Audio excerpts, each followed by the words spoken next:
গোমতী জেলার Kakraban block community হলে কৃষকদের সচেতনতা বৃদ্ধির লক্ষ্যে এক আলোচনা শিবির অনুষ্ঠিত হয়। পাঞ্জাব ন্যাশনাল ব্যাংক আয়োজিত শিবিরের আজ উদ্বোধন করেন অর্থমন্ত্রী প্রণজিৎ সিংহ রায়। শিবিরে জেলার ৩০টি স্বসহায়ক দল এবং পিএমএফএমই প্রকল্পে ১,২৭,০০,০০০ টাকার চেক তুলে দেন।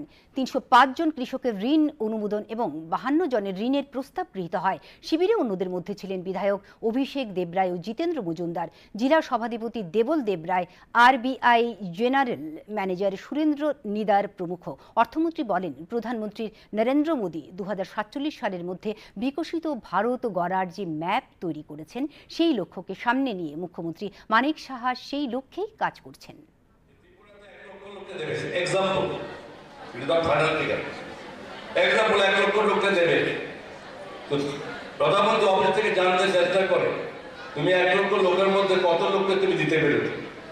আমরা যদি বলি আমরা ৫০,০০০ লোককে দিয়েছি, তাহলে অটোমেটিক্যালি উনি সেখানে chief secretary of the state automatically উन्होंने ডাক খানে পড়ে গেল।